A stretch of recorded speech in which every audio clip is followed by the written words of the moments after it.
Aquarians, let's see कि 21 मार्च 2024 के लिए divine message, goddess guidance, universal message क्या है। आज यूनिवर्स आपको क्या गाइडेंस देना चाहते हैं। ये गाइडेंस आपकी किसी पर्टिकुलर सिचुएशन के लिए हो सकता है या फिर ये आज के दिन के लिए हो सकता है कि आज आपको चीज़ों को, सिचुएशन को, लोगों को कैसे डील करना है। सो लेट्स सी कि हमारे पास क्या मैसेज आते हैं। एक्वेरियंस,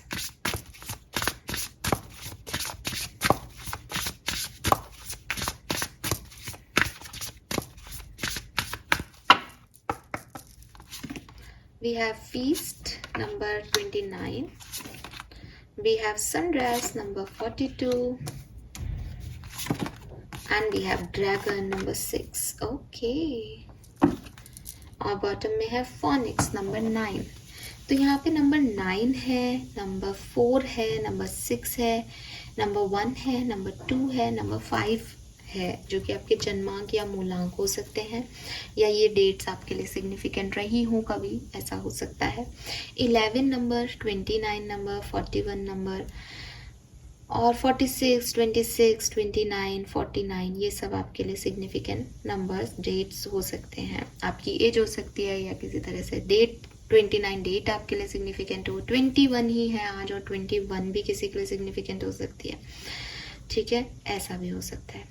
सो सबसे पहला जो मैसेज मैं यहाँ पे लूँगी वो ये लूँगी कि slay them all, this card. और फिर इन के साथ में एक एनर्जी. ओके, देखिए सबसे पहला जो गाइडेंस मुझे यहाँ मिल रहा है वो ये कि टॉक्सिक लोगों से अपने आप को दूर रखो. एक्वेरियस, ठीक है, आपके इर्द गिर्द कुछ लोग हैं जो टॉक्सिक हैं.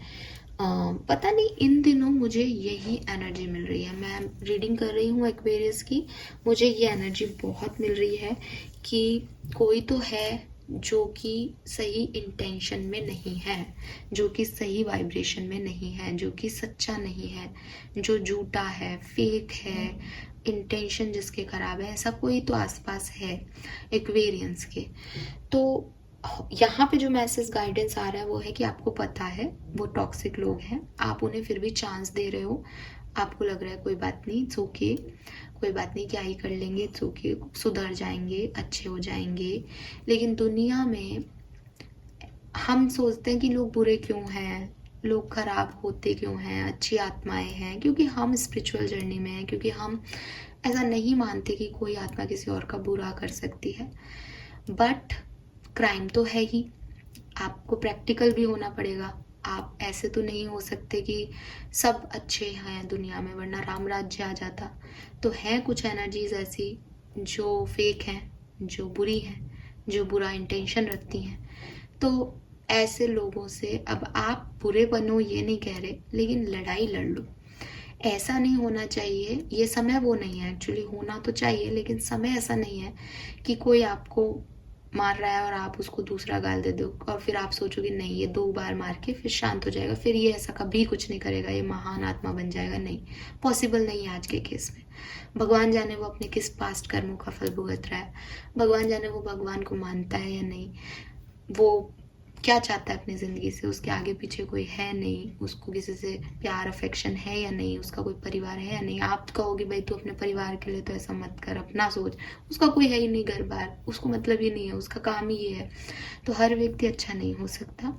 आपको दिखाई दे रहा है जो टॉक्सिक है उसको आप बिल्कुल अच्छे से जो है, आप अभी, अब आज के ज़माने की बात करूँ, रिपोर्ट करनी आप रिपोर्ट करो, आपको कोर्ट कचहरी में जाना आप कोर्ट कचहरी में जाओ. आप ये मत सोचो कि ये जो है ये सुधर जाएंगे ऐसे ही बिना कुछ किए. ठीक है, आपको रिपोर्ट करनी पड़ेगी.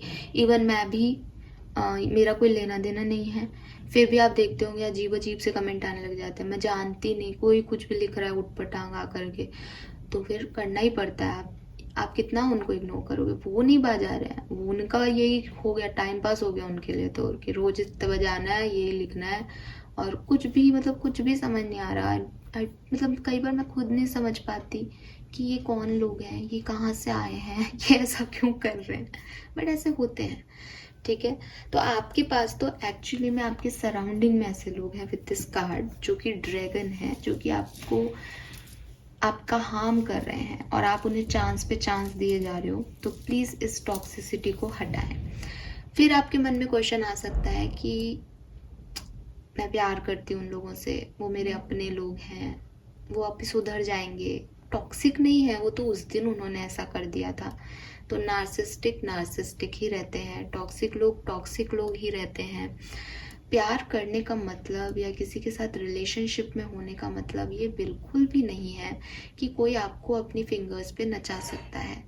प्यार की जब भी परिभाषाएं दी जाती हैं तो यही दी जाती हैं कि सामने वाले को हम पसंद करते हैं, सामने वाले का हम बेहतर चाहते हैं, वो चाहे हमारे साथ रहे तब भी हम उसका बेहतर चाहते हैं, वो हमसे दूर रहे तब भी हम उसका बेहतर चाहते हैं।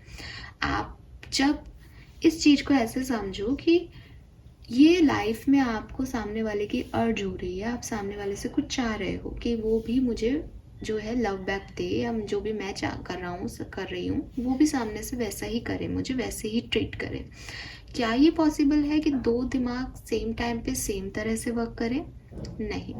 अगर आपका म्यूचुअल लव है, अगर सामने वो भी प्यार करते हैं, आप भी प्यार करते हो, देन आप बहुत ब्लेस्ड हो, आपको यूनिवर्स ने एक अच्छा पार्टनर दिया है, बहुत अच्छी बात है, ठीक है, अप्रिशिएट करो, ग्रेटिट्यूड करो।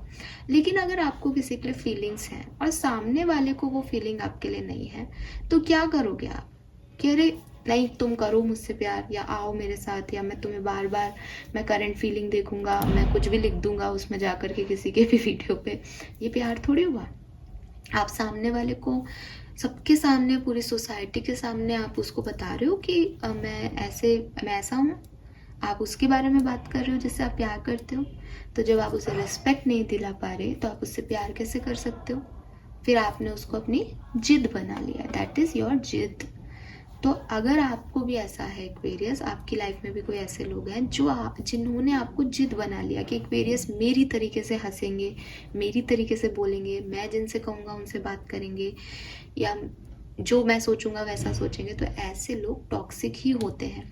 चाहे ये आपके साथ एक बार हुआ है तो भी 4 बार हो सकता है आने वाले टाइम में, और नहीं हुआ तो कभी भी नहीं होगा। ये जो पर्सनैलिटीज़ हैं ये इंसान खुद बनाता है अपनी, भगवान ने उन्हें ऐसा बना के नहीं भेजा। उन्होंने अपनी जिद को, कल भी मैंने बात की थी कि जब हम हमारी इंद्रियों पे काबू नहीं कर रहे, आज आपको आइसक्रीम खाने का शौक है, आप सर्दियों में भयंकर सर्दी पड़ रही है और आप कहीं से ढूंढ के आइसक्रीम खा रहे हो सिर्फ इसलिए कि आपकी जुबान को वो टेस्ट पसंद है, तो आप किसके लिए बुरे कर रहे हो? अपने लिए तो बुरा कर रहे हो। तो ये लोग जो टॉक्सिक है, नार्सिस्टिक है, ये अपने लिए ही ऐसे हैं, ये अपनी जिदों पे संयम नहीं रख पा रहे इसलिए ये ऐसे हैं। ये प्यार करते हैं इसलिए ये ऐसे नहीं हैं। तो अपने आप को प्यार में अंधा मत बनाओ, ऐसे लोगों को ट्रीट करो जैसे वो हैं। वो कभी भी आपको प्यार नहीं देंगे। प्यार राधा कृष्ण का था तो भी प्यार ही कहते हो ना आज उसको आप, है ना? तो प्यार में कभी भी ऐसा नहीं होगा। दूसरी चीज़, डू इट फॉर यू। अगर क्वेश्चन आ रहा है मैं ये क्यों करूँ, आप ऐसे नार्सिस्टिक लोगों के लिए कुछ मत करें, अपने लिए डिसीजन मेकिंग बनाएं। ये तो इस कार्ड से रिलेटेड हो गया। दूसरा मैसेज आपके लिए गाइडेंस यही है कि आप ज़िंदगी में ऐसे दो राहें पे हो सकते हैं जहाँ आप क्या करें, इस वाले सवाल से घिरे हुए हैं कि मैं अब आगे क्या करूं। तो यूनिवर्स कह रहे हैं कि भाई तुम्हारी ज़िंदगी में जो चीज़ें तुम्हें खुशी देती हैं, जो लोग तुम्हें खुशी देते हैं, उनको चूज़ करो। फिर से रिपीट करूँगी, अगर सामने वाले की भी वही खुशी है तो ज़बरदस्ती अपनी खुशी के लिए कुछ करना वो स्वार्थ कहलाता है ना? वो खुशी लेना नहीं कहलाता है। अच्छा एक बात बताइए कि जब आप किसी के साथ आना चाहते हो, या ये टॉक्सिक पर्सन आपके साथ आना चाहते हैं और आपको अपने जैसे रखना चाहते हैं, आप 2 दिन इनके जैसे रहोगे, तीसरे दिन नहीं रहेंगे, उसके बाद ये आपको हार्म करेंगे, है ना? ऐसे रिश्ते में रहने से आपको क्या मिल रहा है? कुछ नहीं। ये आपको हार्म कर रहे हैं और ये आपको कह रहे हैं कि मैं तो पसंद करता हूँ, मेरे को तो पसंद तुम हो एक्वेरियस, मैं तो तुम्हारे साथ रहना चाहता हूँ। आपको हार्म करके ये आपके साथ रहना चाहते हैं। ये खुश है? ये खुश रह पाएंगे? नहीं, क्योंकि आपको हार्म पहुंचा रहे हैं। तो आपका भी जितना आप एक नॉर्मल आदमी को अफेक्शन दे सकते थे, इनको नहीं दोगे, चाहे 2 दिन बाद ही नहीं दोगे, तो वो चीज़ कहाँ चली जाएगी? पानी में। कोई किसी को प्यार नहीं कर रहा, सब एक रिश्ता निभा रहे हैं जो कि टॉक्सिक है। ऐसे रिश्तों का क्या मतलब? शादी कर ली है, कोई किसी को प्यार नहीं कर रहा, वो अपने जा रहा है, आप अपने जा रहे हो, दोनों मार पीट कर रहे हो एक दूसरे के साथ, क्या मतलब ऐसी शादी का? तो सही समय पे सही डिसीजन लेने ज़रूरी होते हैं।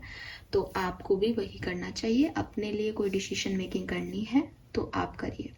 ये ऐसा होना चाहिए कि बुढ़ापे में जब बिस्तर पकड़ लो तो एक निश्चिंतता हो कि ज़िंदगी में जो भी डिसीजन लिए उसमें किसी का बुरा नहीं किया और अपना भी बुरा नहीं होने दिया। कोई आपको हार्म कर रहा है तो आप उसको भी हार्म कर सकते हो। आपको यूनिवर्स इतनी बहुत कैपेबिलिटी देता है। उस लेवल पे नहीं कर पाओ तो भी अपने लिए जस्टिस की डिमांड तो कर ही सकते हो। और वही चीज़ मैं सबको कह रही हूँ कि अगर आप किसी के लिए टॉक्सिक हो रहे हो तो आप लोगों को भी ये चीज़ सोचनी चाहिए कि जब आप अभी तो सब ठीक है, अभी आपके पास पावर है, आप कुछ भी कर सकते हो और सब कुछ ठीक है ना, अभी लड़ाइयाँ भी लड़ी जा सकती है। बट सबके लिए सब हमेशा तो ऐसा नहीं रहोगे। कभी तो बुढ़ापा भी आएगा, कभी तो वो समय भी आएगा जब कुछ भी नहीं होगा।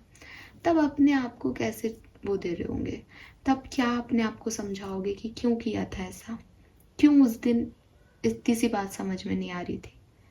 तो 2 रोटी सब खाते हैं, अच्छे से बिहेव करें, किसी भी आत्मा को नुकसान नहीं पहुंचाएं। ये सिर्फ इस जन्मों की कहानी नहीं होती। कर्मा जो है वो मिलता है, इस जन्म में नहीं मिलेगा, अगले जन्म तक भार लेके जाओगे।